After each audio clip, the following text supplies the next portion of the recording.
नमस्कार, साफ संदेश से मैं नील कौशिक। न्यूज अपडेट 7 बजे कार्यक्रम बादरा आसपास में आप सभी दोस्तों का स्वागत है। दोस्तों, कार्यक्रम की शुरुआत प्रमुख खबर से ही करेंगे और प्रमुख खबर आज वैक्सीनेशन बादरा में बम्पर वैक्सीनेशन आज हुआ है दोस्तों।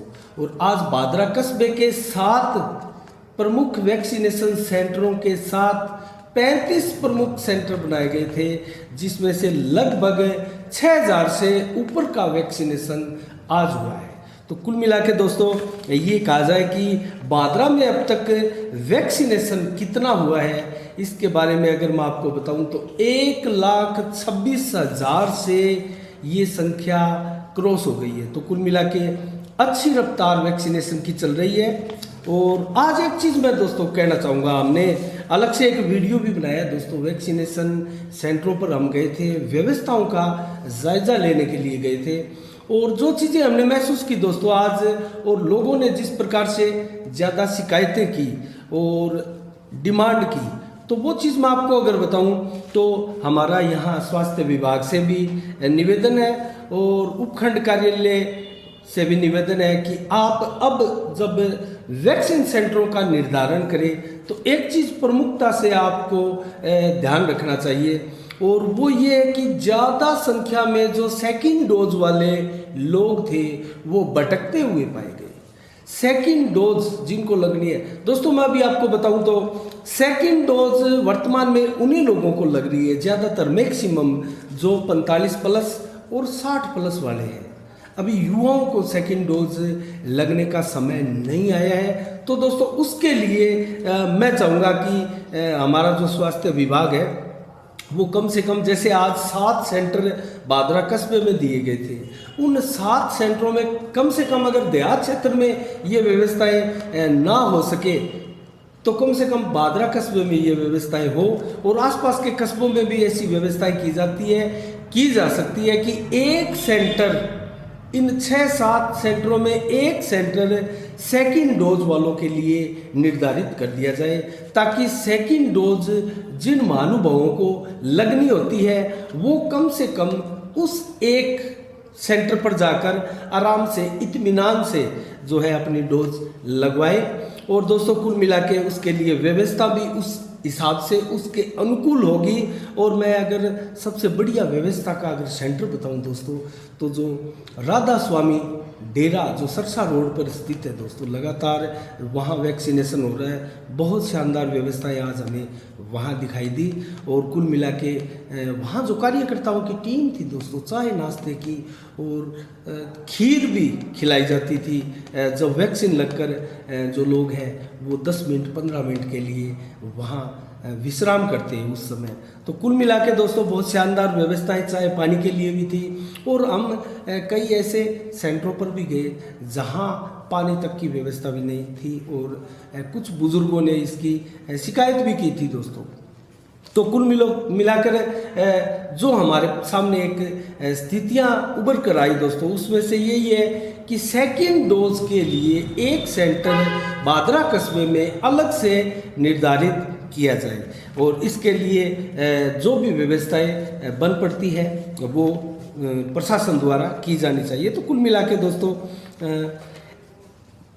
19 जुलाई को, आज 18 जुलाई है दोस्तों, कल 19 जुलाई को नामांकन उठाने की अंतिम तिथि है दोस्तों। नगर पालिका के जो उपचुनाव है बादरा में, 2 वार्डों के चुनाव जो 12 नंबर रोड 35 नंबर वार्डों के हैं, वहाँ जो 13 नामांकन अब तक आए हैं दोस्तों, वो जांच में 13 के 13 सही पाए गए हैं। लेकिन कल 19 तारीख को कुछ नामांकन उठेंगे, इसमें कतई दो राय नहीं है। डमी भी इसमें थी। तो दोस्तों कितने नामांकन रहते हैं, किसके मध्य टक्कर होती है, सीधा मुकाबला रहता है, ये देखने वाली बात है। तो कल से हमारी जो वार्डों की कवरेज है दोस्तों वो आपको देखने को मिलेगी।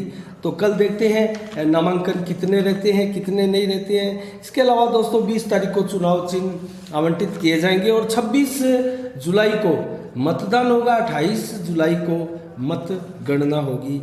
इसके अलावा दोस्तों कस्बे में अगर आसपास खबरों का हम जिक्र करें तो चिड़िया गांधी गांव के राकेश जोगी द्वारा दोस्तों अपनी पूरी पुत्री ओजस्वी का पहला जन्मदिन जो है वो श्री कृष्ण गौशाला में पौधारोपण करके मनाया। दोस्तों ये बहुत अच्छी परंपराएं वर्तमान में देखी जा रही है और पौधारोपण कर लोग जो अपने जन्म दिवस को मना रहे हैं, कोई अनाथ आश्रम में मना रहा है, तो इस प्रकार की परंपराएं हमारे भविष्य के लिए भी बहुत अच्छी है और हमारे आने वाली पीढ़ियां हैं उनके लिए भी हम एक बहुत अच्छा मैसेज और संदेश छोड़ के जा रहे हैं। तो ये चीज़ें बहुत अच्छी है दोस्तों। और पौधे लगाकर जो है और उसकी सार संभाल का भी संकल्प जो है राकेश जोगी द्वारा लिया गया। और इस अवसर पर गौशाला के अध्यक्ष बजरंग सिंह शेखावत भी दोस्तों उपलब्ध रहे और मान सिंह छिंपा, विनोद जोगी के अलावा वैद्य नरेश कुमार गुर्जर, संदीप लूणा, मुकेश पटेल, संदीप गौड़ आदि उपस्थित रहे। दोस्तों राकेश जोगी ने ये कार्य कर जहाँ एक और पर्यावरण संरक्षण का संदेश दिया है दोस्तों, वहीं बेटियों के महत्व पर भी इस अवसर पर एक चर्चाएं छिड़ जाती है दोस्तों। कम से कम बेटियों को अच्छी सार संभाल देने के लिए, बेटियों को महत्व देने के लिए भी लोगों में एक प्रकार से प्रेरणा का संचार होता है।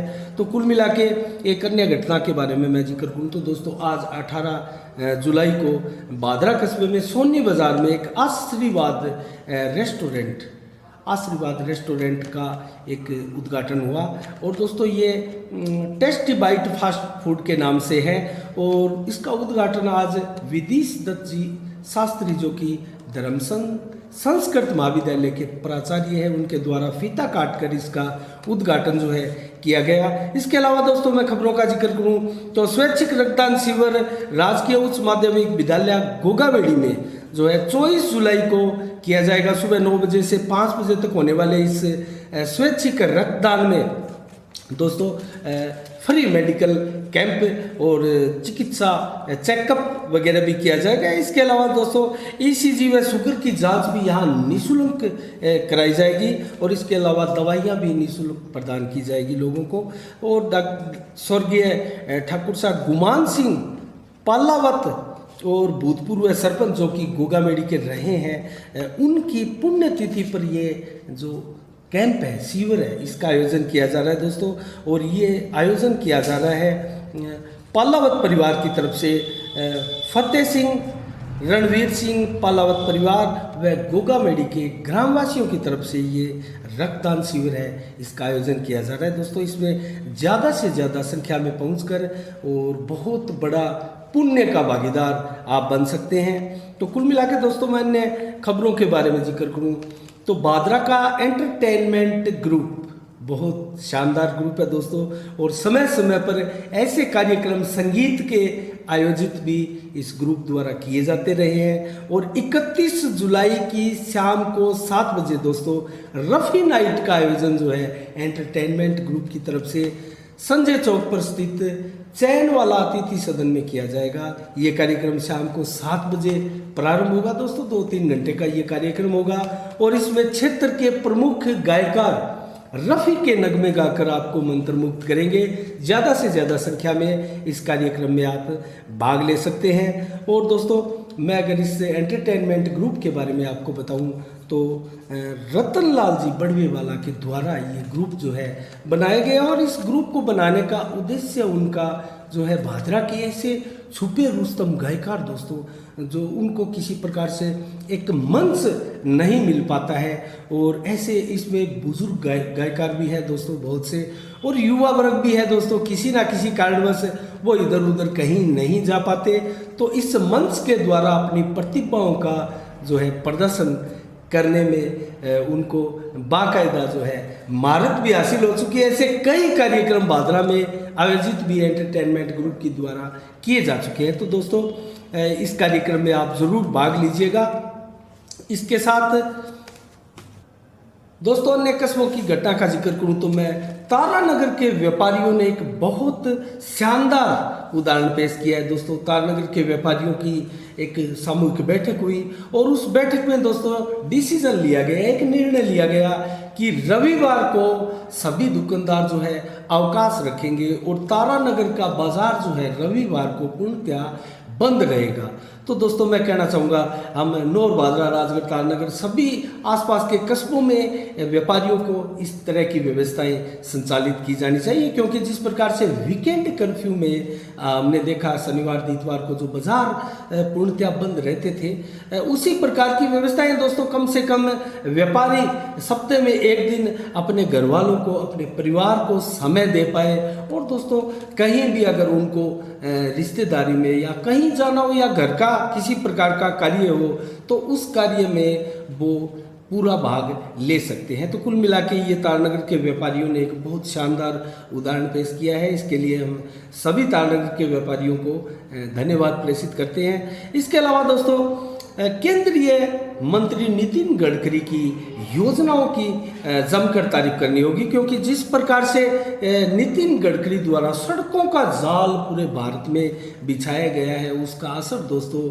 हमारे राजस्थान में और हमारे आसपास नज़दीक के कस्बों में भी देखा जा रहा है। दोस्तों कुल मिला के राजस्थान में 2031.83 करोड़ की लगभग 80 सड़कें और 1600 किलोमीटर लंबी सड़कें इनका निर्माण होगा। इनकी स्वीकृति जो है वो जारी कर दी गई है। ये बहुत अच्छी बात है। और दोस्तों चूरू लोकसभा क्षेत्र के लिए अगर मैं आपको बताऊं तो 119 किलोमीटर की सड़क का, चूरू लोकसभा क्षेत्र की 119 किलोमीटर की सड़कों का जो है, सड़कों के बारे में स्वीकृतियाँ जारी की गई है। और इन सड़कों में कौन कौन सी प्रमुख 4 सड़कें हैं मैं आपको बताऊं तो दोस्तों 49 किलोमीटर की नौर से सरदार शहर की माफ कीजिएगा सड़क है, और जिसकी लागत लगभग 62 करोड़ रुपए की है।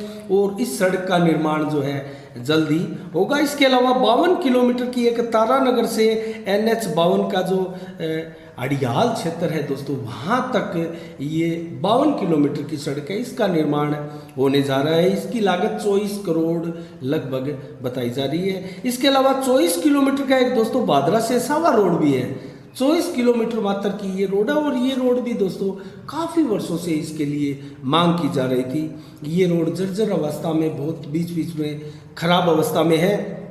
इसकी लागत दोस्तों 30 करोड़ की रखी गई है, और ये भी इसकी स्वीकृति जारी कर दी गई है। ये भी जल्द इसका निर्माण होगा। और दोस्तों ये सड़कें जो है, इसके अलावा 20 किलोमीटर की एक और है लालगढ़ से कातर की सड़क, जिसका 26 करोड़ रुपए की लागत से इसका भी निर्माण होगा। और दोस्तों ये जो सड़कें हैं, इसकी चौड़ाई जो है 7 मीटर इसकी चौड़ाई होगी।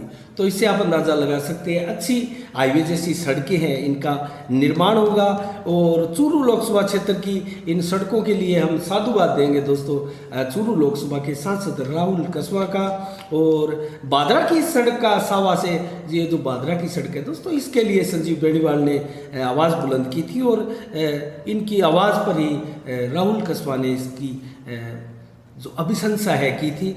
और इसके अलावा दोस्तों काफ़ी सड़कें हैं, 80 सड़कें राजस्थान में बनने जा रही है। इसके अलावा मैं जिक्र करूं तो दोस्तों हमारा पड़ोसी कस्बा नोहर, जिसमें राजस्थान का एक ऐसा थाना बनने जा रहा है दोस्तों, राजस्थान का एकमात्र ऐसा प्रथम पुलिस थाना जो कि सिंचाई क्षेत्रों में होने वाली पानी चोरी की घटनाओं पर अंकुश लगाएगा। दोस्तों ये एक अनोखा थाना जो है नौर क्षेत्र में दिया जा रहा है, और नौर क्षेत्र में इस थाने के लिए भी स्वीकृति जारी हो चुकी है दोस्तों। यहाँ अब जल्दी स्टाफ के लिए प्रक्रियाएं जो है वो प्रारंभ हो जाएगी। और निश्चित रूप से नौर बादरा इलाके में जो पानी की चोरियाँ होती है दोस्तों, अनेकों घटनाएं पूर्व में भी पानी चोरी की नौर और बादरा क्षेत्र में विशेष तौर से होती रही है। लेकिन एक बहुत बड़ा सवाल है दोस्तों, क्या थाने में मुकदमे आसानी से दर्ज हो जाएंगे? क्या इस पानी चोरी के मुकदमों को भी आसानी से दर्ज किया जा सकेगा? दोस्तों ये बहुत बड़ा सवाल है, क्योंकि जिस प्रकार से थानों की व्यवस्थाएं हम देखते हैं, जब तक सत्ता का दबाव नहीं हो, प्रभावशाली लोगों का दबाव नहीं हो, तब तक थानों में मुकदमे दर्ज नहीं होते। और एक बहुत बड़ी बात आपको मैं बताऊं दोस्तों, विडंबना है ये इस क्षेत्र की, पानी चोरी भी सत्ता प्रभाव से, सत्ता के पावर के दम पर की जाती है दोस्तों। तो क्या सत्ता के पावर के दम पर की जाने वाली पानी चोरी की घटनाओं पर और उन लोगों पर, उन पानी चोर किसानों के ऊपर क्या मुकदमे दर्ज होंगे? दोस्तों, ऐसे पानी चोरी करने वाले कुछ किसान हैं, सभी किसान नहीं होते, लेकिन एक बहुत बड़ी मजबूरी भी है दोस्तों, हम आपको बताएंगे तो आपको आश्चर्य होगा। और राजस्थान हरियाणा सीमा पर अगर पानी पूरे माप के साथ लिया जाए तो किसानों को चोरी करने की आवश्यकता ही नहीं पड़ेगी दोस्तों। पंजाब हमारे हिस्से का पानी नहीं दे रहा है, अगर जनप्रतिनिधियों को प्रयास करने हैं तो दोस्तों राजस्थान में कांग्रेस की सरकार है, पंजाब में कांग्रेस की सरकार है, क्यों ना पंजाब से हमारे हिस्से का पूरा पानी लिया जाए। कांग्रेस की सरकार है, आपसी सामंजस्य जरूर होगा। और दोस्तों, कम से कम नौर में तो कांग्रेस का विधायक भी है, अगर बादरा में कांग्रेस का विधायक नहीं भी है तो माकपा से बलवान पूनिया भी एक विधायक सत्ता के फेवर के वाले विधायक ही माने जाते हैं। तो कुल मिला के अब अगर ये काम नहीं हुआ तो दोस्तों कब ये काम होगा आखिर? तो कुल मिला के किसानों को भी इसका पूरा का पूरा जो है दोष नहीं दिया जा सकता। लेकिन क्या दोस्तों पावर के दम पर, सत्ता के दम पर पानी चोरी करने वाले किसानों पर मुकदमे दर्ज होंगे? आपको लगता है? ये बहुत बड़ा सवाल है दोस्तों। लेकिन इससे ज़रूर पानी चोरी की घटनाओं पर अंकुश लगेगा, हमारा भी यही मानना है और लगना भी चाहिए दोस्तों। तो कुल मिला के हमारे हिस्से का पानी दोस्तों अगर पंजाब से लिया जाए तो इन विधायकों को हम भी यहाँ साफ संदेश के माध्यम से बहुत बहुत साधुवाद देंगे दोस्तों। ये बहुत बड़ी विडंबना है कि आज तक वर्षों से दोस्तों, दशकों से हमारे क्षेत्र के किसान तरस रहे हैं अपने पूरे पानी के लिए, और हमारा हिस्से का पूरा पानी जो है वो हमें प्राप्त नहीं हो रहा है। अन्य घटनाओं के बारे में जिक्र करें तो श्री बाबा बानीनाथ सेवा समिति रामबास के द्वारा दोस्तों 2 दिन पूर्व राजकीय उच्च प्राथमिक विद्यालय में, जो गांव का ही रामबास का विद्यालय है, वहाँ उन स्कूल परिसर में 101 वृक्षों के साथ पौधारोपण कार्यक्रम किया गया दोस्तों। और शानदार पौधारोपण कार्यक्रम ये युवाओं की तरफ से आयोजित किया गया। इस कार्यक्रम में संस्था के प्रधानाध्यापक बलवंत जांगिड़ भी रहे, छोटू राम जी भी रहे। इसके साथ दोस्तों श्रवण कुमार, मुकेश कुमार, समिति के अध्यक्ष रामोतार शिला के साथ विक्रम सिल्लू, लादूराम सिल्लू, जितेंद्र जाखड़, विकास कुमार, रघुवीर सिंह और रोहतास कुमार के साथ दौलत राम पंगाल आदि कार्यकर्ता उपस्थित रहे। और बहुत शानदार ये संस्था द्वारा कार्य किया जा रहा है दोस्तों। पूर्व में भी संस्था ने जो है कोविड काल में भी शानदार भूमिकाएं निभाई गई थी, और आगे भी भविष्य में भी संस्था द्वारा ऐसी सामाजिक सरोकार से जुड़ी अनेकों कार्यक्रम करके भूमिकाएं निभाते रहने का संकल्प लिया गया है दोस्तों। ये इसकी हम साफ संदेश के माध्यम से इनको साधुवाद देते हैं। इसके अलावा दोस्तों गोगामेडी के सुनील कुमार वर्मा द्वारा आज उनका जन्मदिन था दोस्तों, और जन्मदिन जो है वो गोगामेडी अनाथ आश्रम में उन्होंने जाकर मनाया। ये बहुत अच्छी परंपरा है, हमने थोड़ी देर पहले भी आपको बताया था। जन्म दिवस मनाने की दोस्तों गौशाला में जाकर या पौधारोपण कर, आश्रम में जाकर या किसी प्रकार कल्याण भूमि में जाकर पौधारोपण करके, सार्वजनिक जगहों पर पौधारोपण करके, या फिर गायों को गुड़ खिलाकर, या किसी प्रकार से अन्य कन्याओं का सामूहिक विवाह करवा के कन्याओं को दोस्तों इस प्रकार की राहत प्रदान करके, अन्य किसी प्रकार से सार्वजनिक सामाजिक सरोकार के कार्य करके अपना जन्मदिन मनाए। तो दोस्तों ये बहुत ही अच्छी और विशुद्ध एक प्रकार की परंपराएं हैं, जो आने वाले बच्चे भी इसका अनुसरण करेंगे, और बहुत शानदार प्रेरणाएं भी युवाओं को इसके द्वारा मिलती है दोस्तों। और मैं अगर जिक्र करूँ तो आश्रम में जो सुनील वर्मा द्वारा जन्म दिवस मनाया गया, इसके उपलक्ष्य में दोस्तों आश्रम आश्रितों को एक समय का भोजन भी कराया गया, और आश्रम में एक छत का सीलिंग फैन भी दोस्तों भेंट किया गया। और इस अवसर पर अगर मैं बताऊं तो आश्रम संचालक सतपाल बरोड़, हरेंद्र सिंह, नरेश कुमार और मैनपुरी सुरतपुरा रजनीश कुमार सहित अनेकों कार्यकर्ता और लोग जो है उपस्थित रहे। और सुनील वर्मा ने समय समय पर आश्रम को इस प्रकार की सहायता और सहयोग देने का वादा भी किया, संकल्प भी किया दोस्तों। और कुल मिला के ऐसी शुद्ध परंपराएं क्षेत्र में अनवरत जारी रहनी चाहिए, और मैं सभी से निवेदन भी करूंगा दोस्तों, कुल मिला के ऐसी परंपराओं का जो है संचालन किया जाना चाहिए, और आप इसके लिए प्रेरणा का स्रोत बन सकते हैं, और सभी इस कार्य का जो है शुभारंभ करें। कुम्हार धर्मशाला का भी दोस्तों शिलान्यास जो है 21 जुलाई को होने जा रहा है, जो बादरा में नौहर सरसा बाईपास पर दोस्तों निर्माणाधीन है। कुम्हार समाज की धर्मशाला काफ़ी अथक प्रयासों से, समाज की मेहनत से दोस्तों, समाज के युवाओं ने इसमें अथक मेहनत की है, प्रयास किए हैं, और सभी समाज के बुजुर्गों ने भी, लोगों ने भी बड़े पैमाने पर काफ़ी समय से जो है धर्मशाला के लिए प्रयासरत रहे हैं। तो अब दोस्तों इसका जाकर शिलान्यास समारोह जो है 21 जुलाई को होने जा रहा है। इस शिलान्यास समारोह में दोस्तों प्रमुख रूप से कुम्हार समाज की शख्सियतों के साथ अनेक शख्सियतें इसमें शामिल होगी। कौन कौन इसमें शामिल होगा हम आपको बताएं तो दोस्तों सुमेरपुर पाली के एमएलए जोराराम कुमावत इसमें शामिल होने जा रहे हैं। हरीश चंद्र कुमावत जो पूर्व मंत्री राजस्थान सरकार में रह चुके हैं वो भी इसमें शामिल होंगे, और सुरेंद्र गोयल पूर्व मंत्री है राजस्थान सरकार के दोस्तों, ये भी इसमें शामिल होने जा रहे हैं। भूपेंद्र सिंह गंगवा पूर्व चेयरमैन है ये माटी कला बोर्ड हरियाणा के दोस्तों, ये भी शामिल हो रहे हैं। डूंगरराम गेदर जो जाना माना चेहरा है, नेता है, वो भी यहाँ शामिल हो रहे हैं दोस्तों। इसके अलावा डॉक्टर आर.सी. कुमावत जो समाज के एक प्रकार से नेता माने जाते हैं, जयपुर से हैं, वो भी यहाँ पहुँच रहे हैं। इसके अलावा राधे श्याम काम्या सीकर से भी समाज की गतिविधियों में भाग लेने वाले ये प्रमुख नेता है, ये भी यहाँ पहुँच रहे हैं। सुरेंद्र नाथ जी लांबा एडवोकेट युवा नेता है दोस्तों, ये भी इस कार्यक्रम में शिरकत करेंगे। इसके अलावा मनीराम कारगवाड़ है हनुमानगढ़ से, ये भी इस कार्यक्रम में पहुंच रहे हैं, भाग ले रहे हैं। तो कुल मिला के दोस्तों आज की खबरों में इतना ही, और प्रमुख रूप से आज की जो चर्चाएं हैं दोस्तों ये इसी तक सीमित रहेंगे दोस्तों। किसी प्रकार की समीक्षा अलग से हम समय ज़्यादा होने के चलते नहीं कर पाएंगे। कल नई समीक्षा के साथ और नई खबरों के साथ, नई चर्चाओं के साथ आपसे रूबरू होंगे। तब तक के लिए दोस्तों आप अपना बहुत बहुत ख्याल रखिएगा। मुझे दीजिएगा इजाज़त। साफ संदेश से मैं अनिल कौशिक। नमस्कार। जय भारत, जय जय राजस्थान।